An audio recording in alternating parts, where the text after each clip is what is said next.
Selamat siang teman-teman. Kita jumpa lagi dalam pembahasan metode penelitian. Pada kali ini akan kita bahas penelitian ex post factum.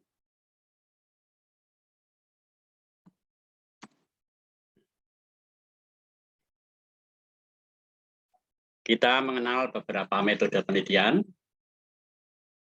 antara lain metode penelitian eksperimen, metode penelitian ex post factum, ada penelitian tindakan kelas, ada penelitian pengembangan. Tentu ada metode penelitian yang lain.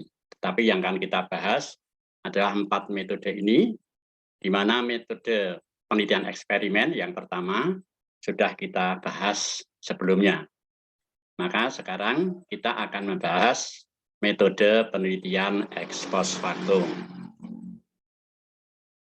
Materi yang akan kita bahas adalah pertama, pengertian penelitian ex post factum. Kedua, penelitian ex post factum versus penelitian eksperimen. Kita mencoba membandingkan antara dua metode penelitian ini. Kemudian yang ketiga, prosedur penelitian ex post factum. Kemudian yang keempat, peranan penelitian ex post factum. Dan yang kelima, keunggulan dan kelemahan penelitian ex post factum. Kita mulai dengan pengertian penelitian ex post factum.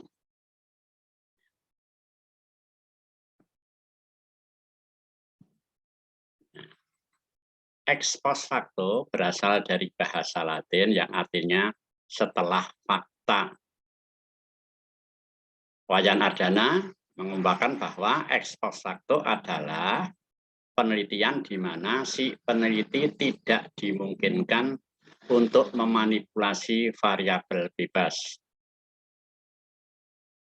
Dalam penelitian ex post factum, si peneliti tidak dapat melakukan suatu kontrol secara langsung terhadap variabel bebas, tidak seperti pada penelitian eksperimen. Juga tidak bisa melakukan pengacaan, sehingga kesimpulan yang ditarik dalam penelitian ini tidak sekuat kesimpulan pada penelitian eksperimen. Ya, kalau dalam penelitian eksperimen kita melakukan eksperimen dengan melakukan manipulasi variabel bebas, sedang variabel-variabel lain yang diduga mempengaruhi variabel terikat itu kita kontrol agar pengaruhnya bisa dinetralisir. Tetapi dalam ex post factum, data yang kita analisis adalah data yang sudah lewat. Jadi pada saat penelitian, peneliti hanya mengumpulkan data, sebenarnya data itu, fakta itu telah terjadi pada waktu yang telah lewat.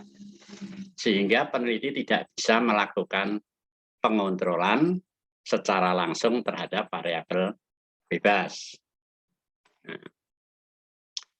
Sedangkan Kerlinger memberikan batasan penelitian ex post factum sebagai penyelidikan empiris yang sistematis, di mana ilmuwan tidak mengendalikan variabel bebas secara langsung, karena perwujudan variabel tersebut telah terjadi atau karena sifatnya tidak dapat dimanipulasi.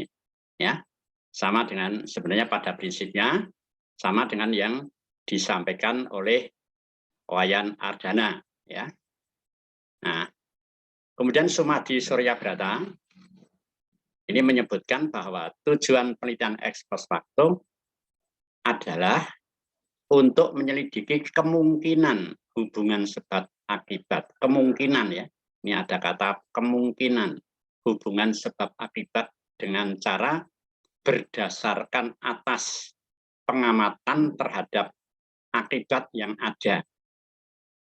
Kemudian mencari kembali faktor yang mungkin menjadi penyebab melalui data tertentu. Data tertentu adalah data yang sudah lewat. Jadi lebih pada kemungkinan, ya, karena tidak bisa memastikan. Hubungannya bisa, ya, ditelusuri, tapi hubungan itu apakah merupakan hubungan sebab akibat? Ini baru kemungkinan. Ya. Untuk memastikan tentu memerlukan penelitian, pengkajian yang lebih teliti secara teoritis. Sekarang kita akan bandingkan antara penelitian eksperimen dengan penelitian ex post facto. Ya. Karakteristiknya berbeda. Yang pertama, pendekatan eksperimen atau metode eksperimen memperoleh bukti tentang hubungan kausal, hubungan sebab akibat yang lebih meyakinkan, ya, karena peneliti itu langsung bisa mengontrol, ya, variabel bebas, bisa memeriksa hubungan sebab akibat, hubungan kausal antara variabel bebas dengan variabel terikat. Sedangkan pada pendekatan ex post facto tidak ada pengamatan eksperimental, sehingga tafsiran tentang adanya hubungan kausal akan lebih sulit. Tadi sudah saya kemukakan di depan, ya, kemungkinan ada hubungan kausal, ya. Tapi kemungkinan itu harus dikaji lebih jauh, lebih teliti, ya, karena tidak bisa mengontrol secara langsung apakah ada hubungan sebab akibat atau tidak, karena kejadiannya sudah berlalu. Yang kedua, pengaruh variabel luar dikendalikan dengan kondisi eksperimental.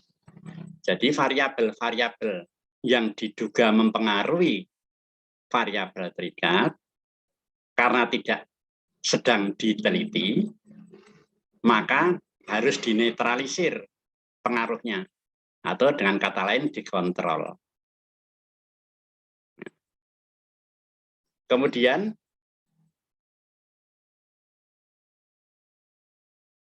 variabel bebas yang dianggap sebagai penyebab dimanipulasi secara langsung untuk memastikan pengaruhnya terhadap variabel terikat. Jadi variabel bebas yang dianggap sebagai penyebab dimanipulasi, ya, dimanipulasi, diubah-ubah untuk melihat pengaruhnya. Ya. Misalnya kalau kita mencoba pengaruh volume atau banyaknya gula terhadap tingkat kemanisan teh, kita bisa mengubah-ubah. Kalau 1 sendok kemanisannya seberapa, kalau kita tambah misalnya 1 sendok plus, ya, 2 gram misalnya, tingkat kemanisannya bagaimana, dan seterusnya. Kalau dikurangi gulanya, tingkat kemanisannya bagaimana. Jadi bisa dilihat secara langsung. Banyaknya gula itu dimanipulasi, diubah-ubah untuk melihat pengaruhnya terhadap rasa tingkat kemanisan dari teh. Nah, tapi dalam pendekatan ex post facto tidak dapat mengendalikan variabel bebas melalui manipulasi ini atau melalui pengacakan. Karena sekali lagi faktanya sudah berlalu, kejadiannya sudah berlalu. Sekarang akan kita bahas mengenai prosedur penelitian ex post facto. Ya. Kalau dalam penelitian eksperimen, kita membuat rancangan eksperimen, ya, misalnya 1 kelompok atau 2 kelompok, kemudian ada kelompok eksperimen, ada kelompok kontrol. Nah, sekarang dalam penelitian ex post facto, pertama kita mendefinisikan rumusan masalah.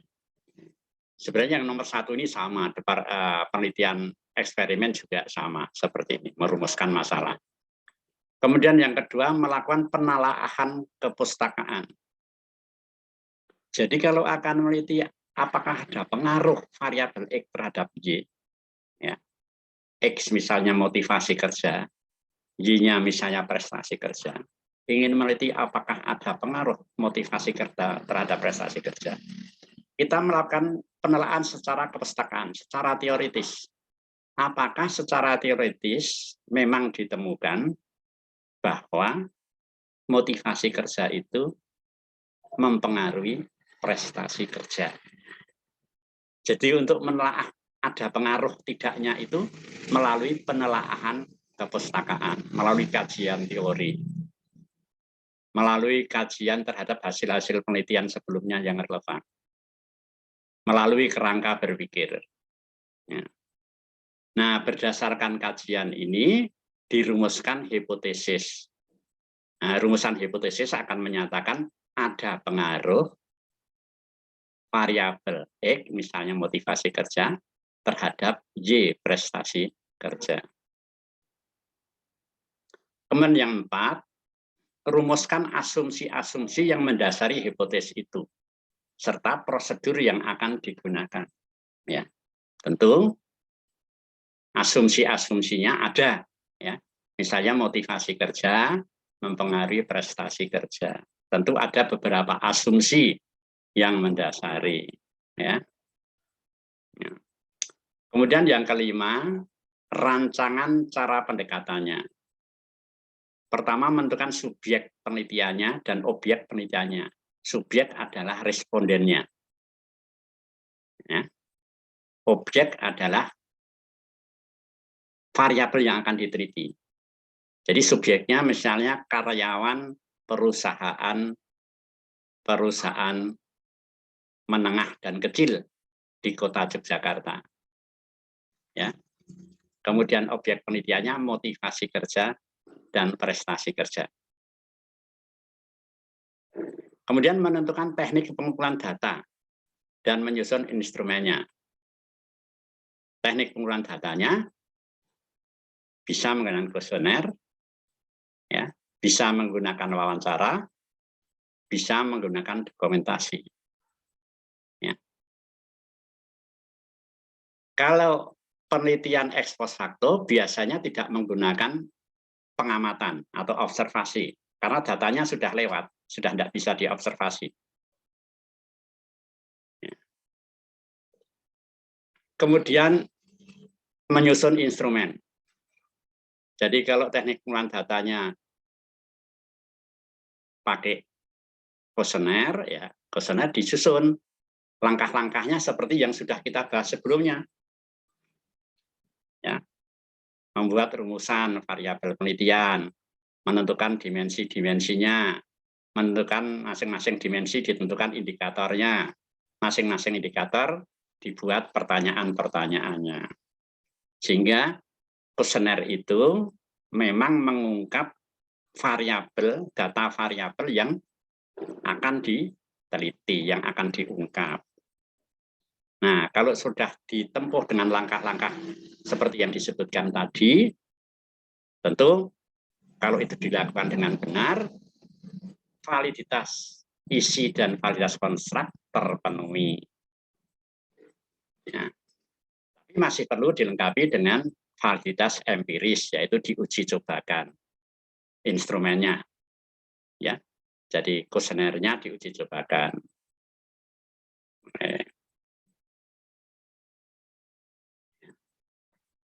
Di dalam penelitian ex post facto ini kemungkinan ada satu variabel yang bisa ditempuh dengan observasi.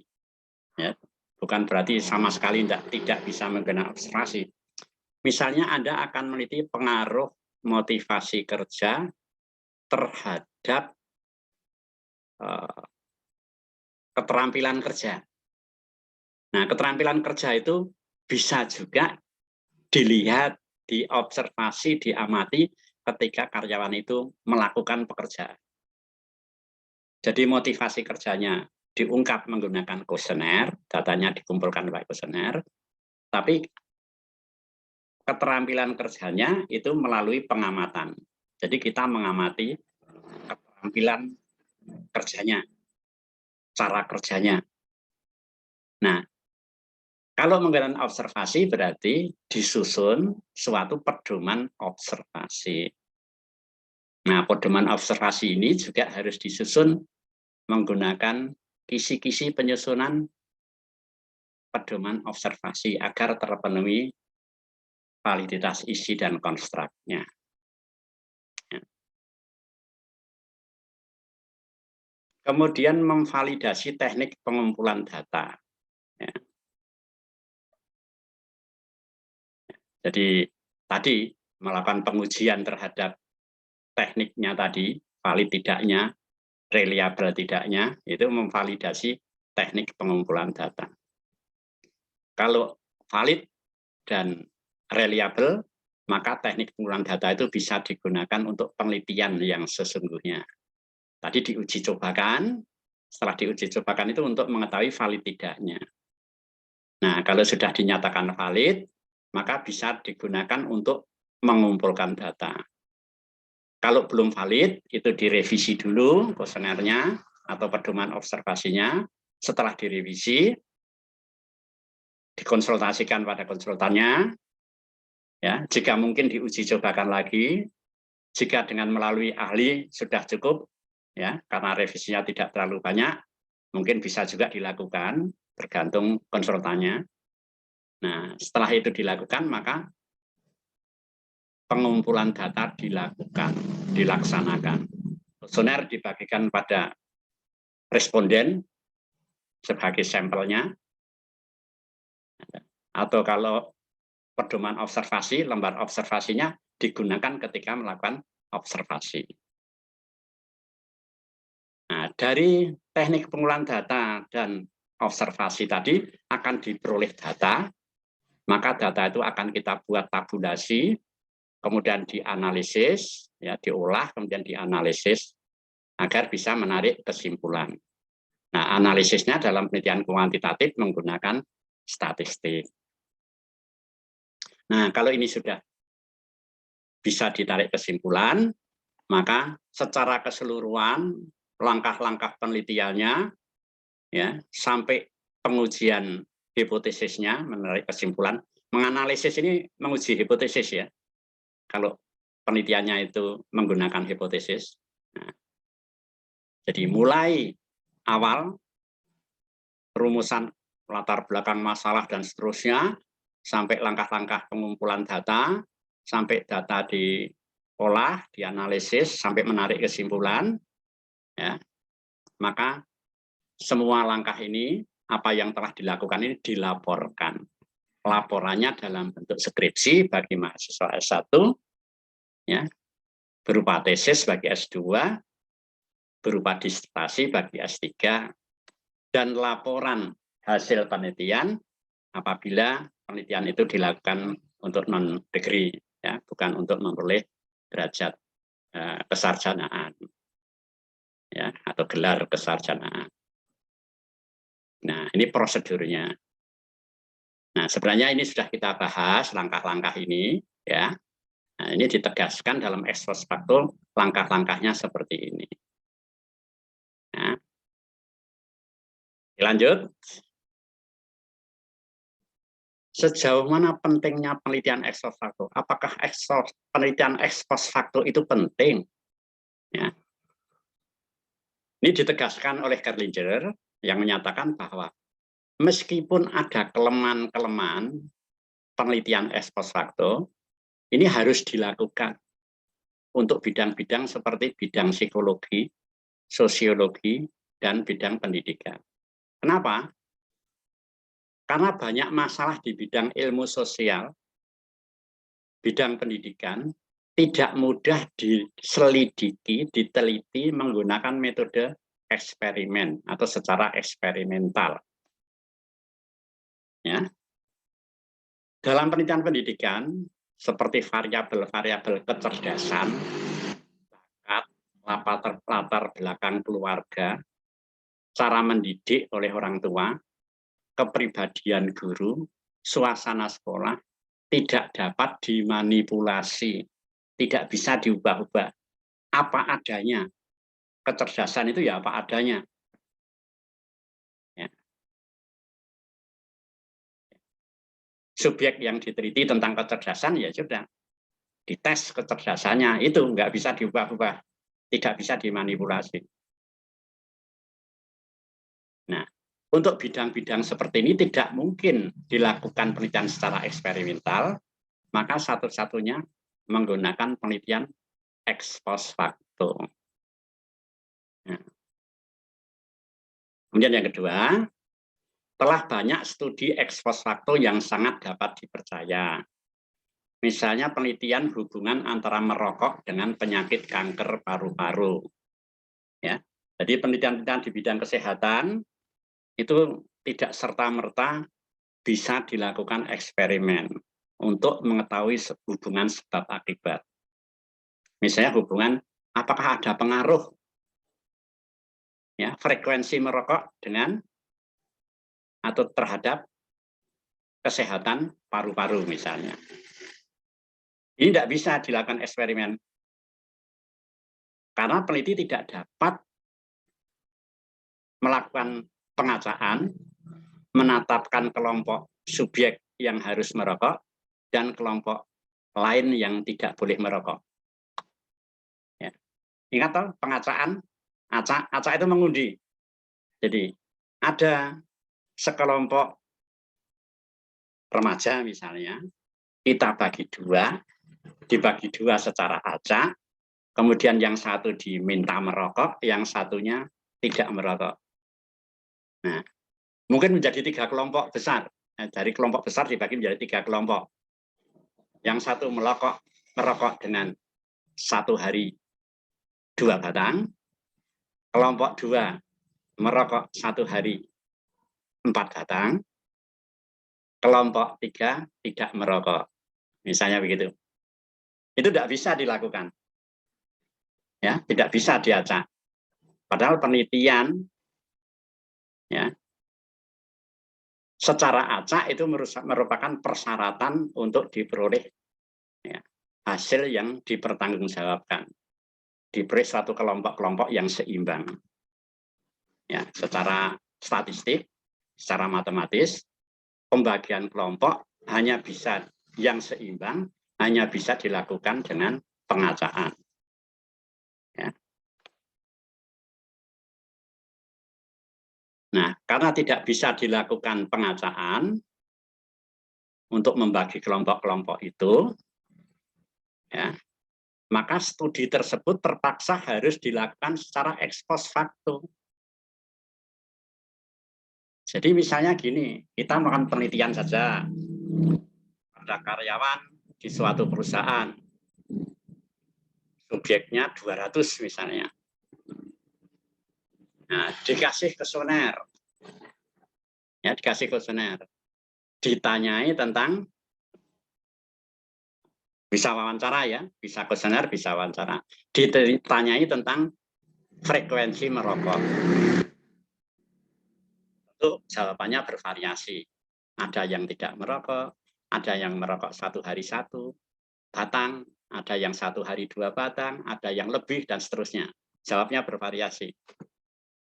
Ya.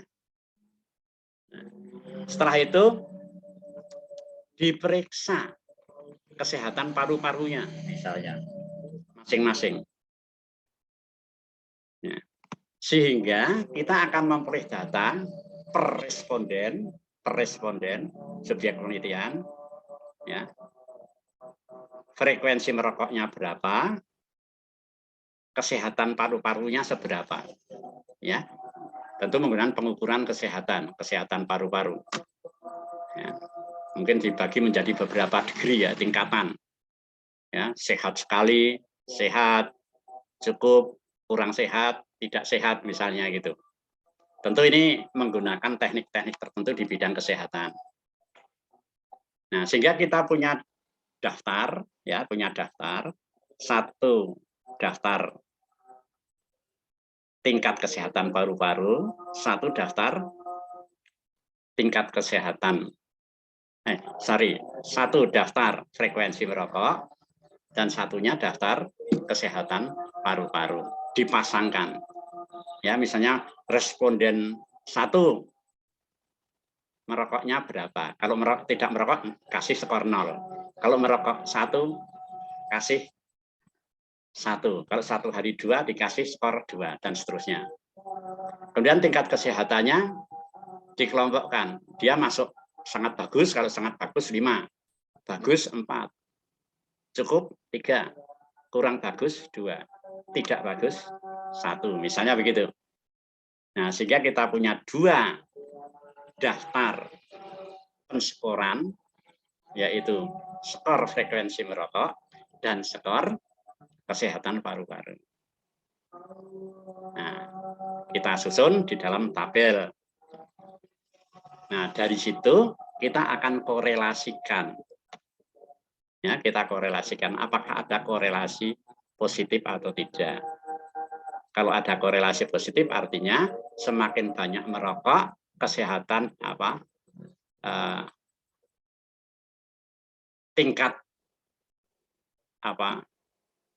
tingkat kesehatannya, tingkat kesehatan paru-parunya itu semakin rendah, ya. Atau begini, yang kita ukur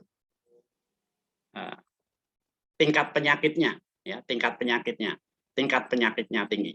Semakin banyak merokok, tingkat penyakitnya tinggi.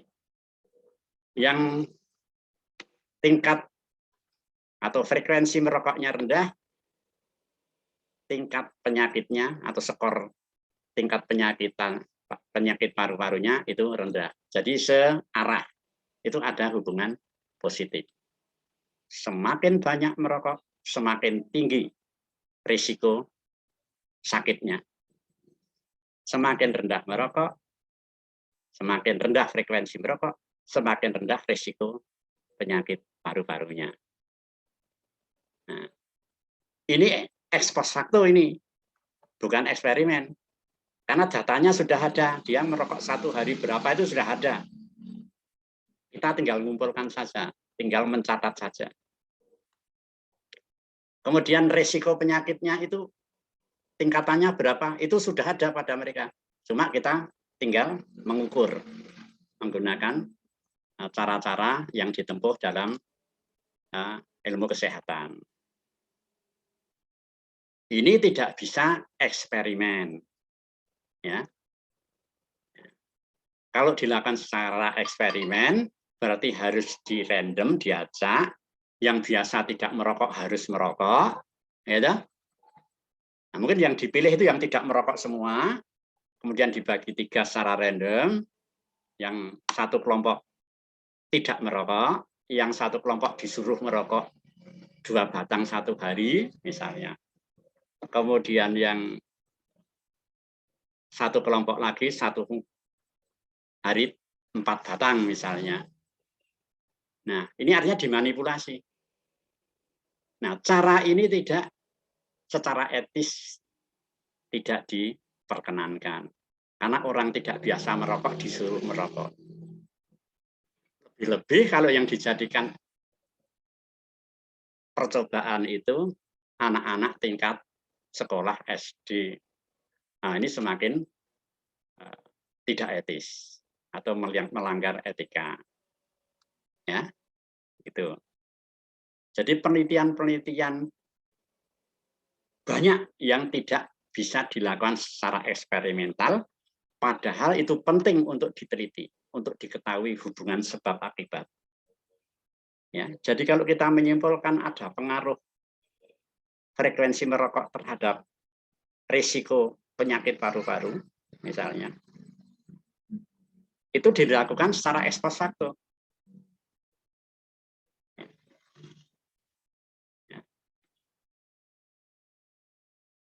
Atau bisa juga mau meneliti pengaruh tempat kerja terhadap risiko penyakit. Yang satu bekerja di perusahaan rokok, yang satu bekerja di perusahaan minuman, misalnya.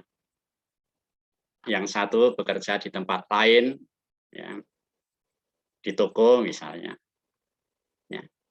Apakah ada perbedaan risiko penyakit? Nah, itu dilakukan secara ex post facto tentu. Tidak dilakukan secara eksperimen.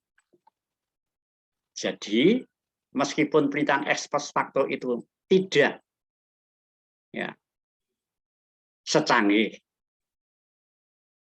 penelitian eksperimen, hasilnya tidak setinggi akurasinya penelitian eksperimen, tetapi banyak penelitian yang tidak bisa dilakukan secara eksperimen dan harus dilakukan secara ex post facto.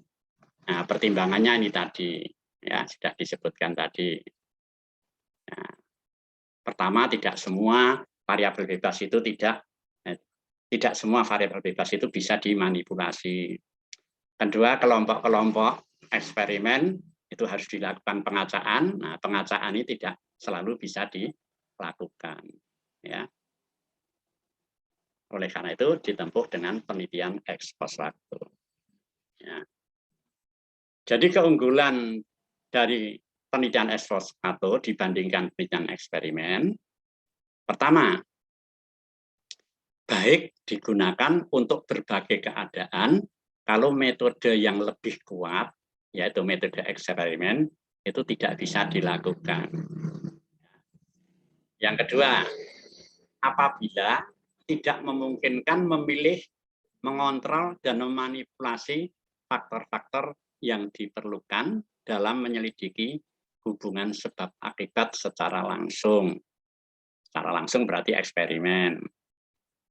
Kalau yang ex post facto tidak secara langsung, karena kejadiannya sudah lewat. B, apabila pengontrolan terhadap semua variabel, kecuali variabel bebas yang sangat tidak realistik dan dibuat-buat, yang mencegah interaksi normal dengan variabel lain. Ya. Apabila pengontrolan terhadap semua variabel, kecuali variabel bebas, untuk semua variabel kecuali variabel bebas, sangat tidak realistik. Artinya tidak mungkin melakukan pengontrolan terhadap variabel-variabel lain selain variabel bebas. Ya. Mungkin pengontrolannya itu bisanya dibuat-buat, ya, sehingga interaksi normalnya tidak terjadi, ya, tidak terjadi. Ya. Kemudian yang C, apabila kontrol di laboratorium untuk berbagai tujuan penelitian adalah tidak praktis, terlalu mahal. Ya, jadi biaya penelitian juga menjadi pertimbangan. Terlalu mahal tidak selalu secara finansial, tapi terlalu banyak harus ada pengorbanan, mungkin dari segi kesehatan, ya, kesehatan fisik maupun kesehatan mental misalnya. Ini harus dihindari. Jadi tidak bisa dilakukan eksperimen. Nah, kemudian yang berikutnya, ketiga, studi ex post facto menghasilkan informasi yang sangat berguna mengenai sifat-sifat gejala yang dipersoalkan. Ya, tadi contohnya tadi misalnya ada gejala-gejala misalnya tingkat prestasi kerja karyawan itu kok bervariasi. Nah, ini kan suatu gejala. Ada apa ini? Ya, ada apa? Apa mungkin ada faktor-faktor misalnya keterampilan atau kecerdasan atau motivasi kerja, itu kan berpengaruh. Nah, ada gejala-gejala semacam itu tidak mungkin dilakukan eksperimen. Satu-satunya itu penelitian ex post facto, yaitu yang datanya kejadian yang sudah berlalu diungkap datanya, ya tentu datanya dikuantifikasi, ya diubah menjadi skor, kemudian dianalisis secara statistik.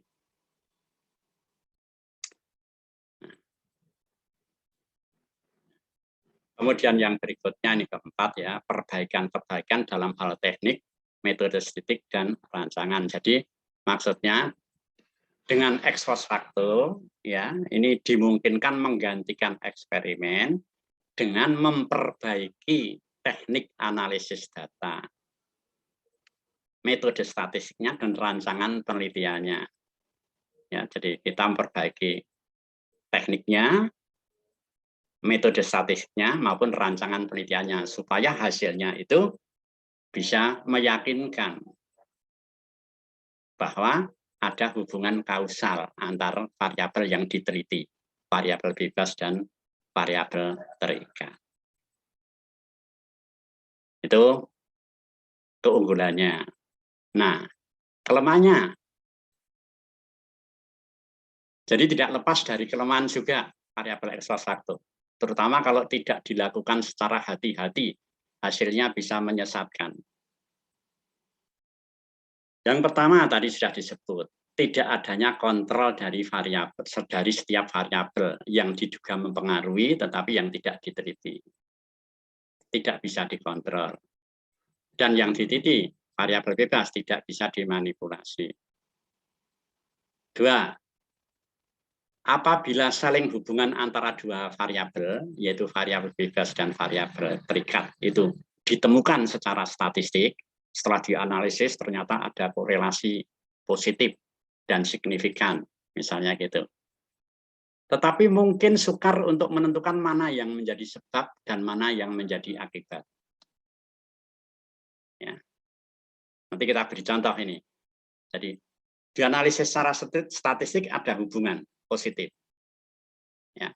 Tetapi untuk menyimpulkan mana yang mempengaruhi, mana yang dipengaruhi, itu tidak mudah. Atau sukar. Ya. Untuk kasus-kasus tertentu. 3. Kenyataan bahwa dua atau lebih faktor saling berhubungan tidaklah mesti memberi implikasi adanya hubungan sebab akibat. Jadi secara statistik ada hubungan, tapi hubungan itu tidak mesti memberikan implikasi adanya hubungan sebab akibat. Jadi sekedar ada hubungan saja. Seperti yang kita bahas pada waktu membahas variabel penelitian. Ya. Macam-macam hubungan itu ada hubungan yang simetris, asimetris, dan hubungan timbal balik, ya toh? Ya. Simetris itu ada hubungan tetapi tidak ada yang mempengaruhi satu terhadap lainnya. Asimetris yang satu mempengaruhi yang lain. Sedang timbal balik artinya saling mempengaruhi. Nah, untuk menentukan itu tidak bisa didasarkan pada hasil temuan secara statistik. Ya. Jadi kedua variabel yang saling berhubungan itu tidak mesti memberikan implikasi hubungan sebab akibat.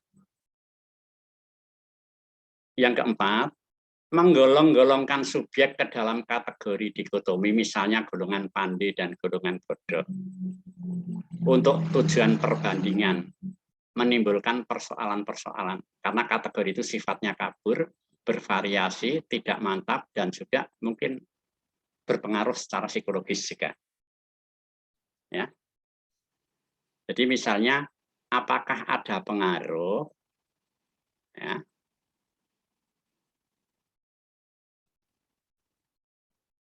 metode mengajar terhadap prestasi belajar. Nah, prestasi belajar itu diukur pakai skor, nilai. Ya, nilai ujian misalnya atau nilai tes. Nah, semakin tinggi nilai tes digolongkan pandai. Semakin rendah nilai tes, semakin dikatakan bodoh. Nah, penggolongan seperti ini tidak selalu tepat. Ya. Nah, karena hasil tes yang sifatnya sesaat belum tentu memberikan ukuran yang tepat. Karena pada tes waktu itu, misalnya peserta tesnya sedang tidak sehat, baik secara fisik maupun secara psikologis. Sedang ada gangguan, ya, di dalam keluarga misalnya. Banyak hal yang mempengaruhi keberhasilan dalam menempuh tes. Jadi tidak bisa langsung mengatakan, oh nilainya baik, langsung disimpulkan pinter. Yang nilainya jelek langsung diinterpretasikan bodoh. Tentu itu tidak sesederhana itu. Ya. Kemudian studi komparatif membandingkan. Dalam situasi alami tidak memungkinkan pemilihan subjek secara terkontrol. Ya. Secara alami, membandingkan situasi secara alami. Ya. tidak mudah dilakukan.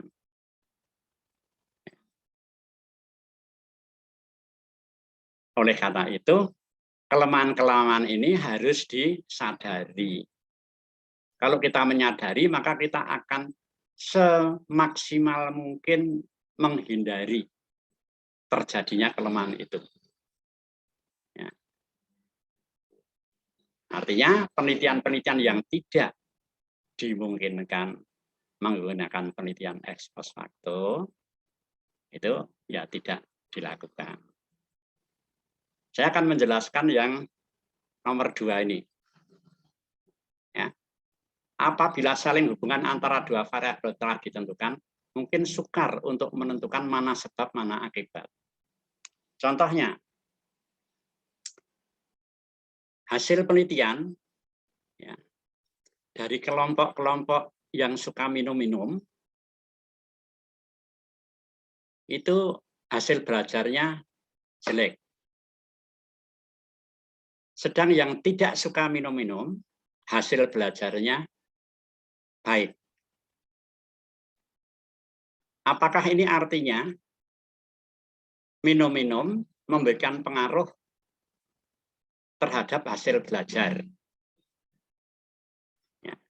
Yang minum-minum, hasil belajarnya akan jelek. Yang tidak minum-minum, hasil belajarnya baik. Apakah begitu? Ya. Ternyata tidak semudah itu. Karena ini masih bisa diperdebatkan. Debatable. Bisa jadi terjadi kebalikannya. Ya. Karena hasil belajarnya jelek, maka pelariannya minum-minum. Ya. Yang hasil belajarnya bagus, tidak melakukan minum-minum. Ya, minum-minuman yang tidak sehat tentu maksudnya. Ya. Nah, jadi sulit kita untuk menyimpulkan. Ya. Karena minum-minum berpengaruh terhadap hasil belajar, ataukah hasil belajar berpengaruh terhadap minum-minum? Ini tidak mudah. Maka harus dilakukan kajian yang lebih mendalam lagi. Artinya penelitian, hasil analisis penelitian ini tidak bisa serta-merta kita menyimpulkan begitu saja. Maka penelitiannya harus diperdalam. Itu untuk menjelaskan yang nomor 2. Nah, ini teman-teman penelitian ex post facto. Kita sudah membandingkan penelitian eksperimen yang sudah kita bahas minggu lalu. Sekarang penelitian ex post facto. Ya. Perbedaannya tentu dilihat dari datanya. Penelitian eksperimen, datanya terjadi pada waktu eksperimen.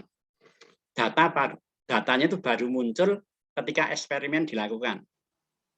Ya, karena ada eksperimen, ada manipulasi, ada perubahan terhadap variabel terikat, diamati, dicatat. Perubahannya diamati, dicatat. Jadi datanya terjadi waktu itu. Tapi penelitian ex post facto, datanya sudah lewat. Ya.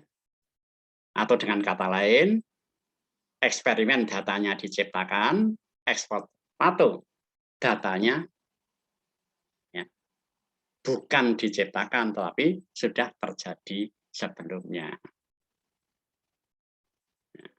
Yang kedua, variabel bebasnya, kalau eksperimen bisa dimanipulasi, variabel dalam penelitian ex post facto, variabel bebas tidak bisa dimanipulasi.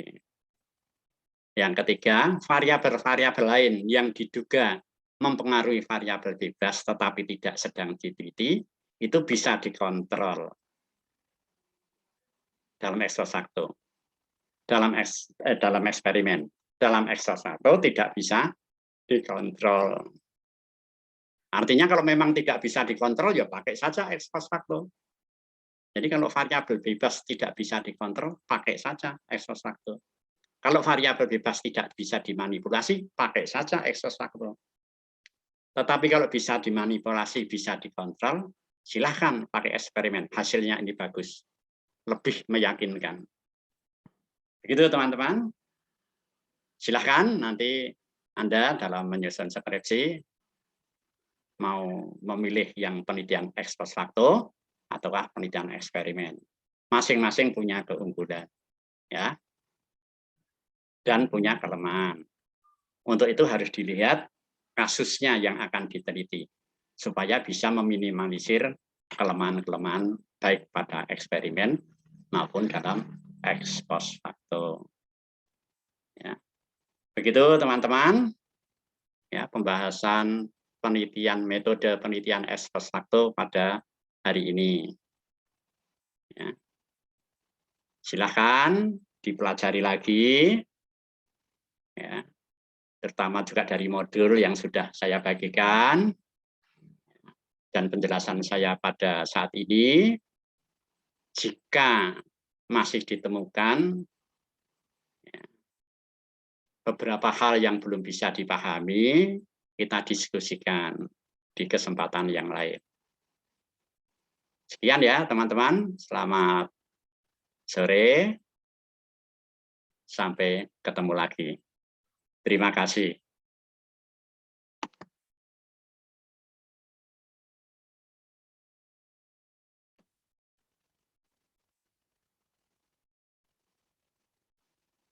Kita akhiri ya teman-teman, kita tutup.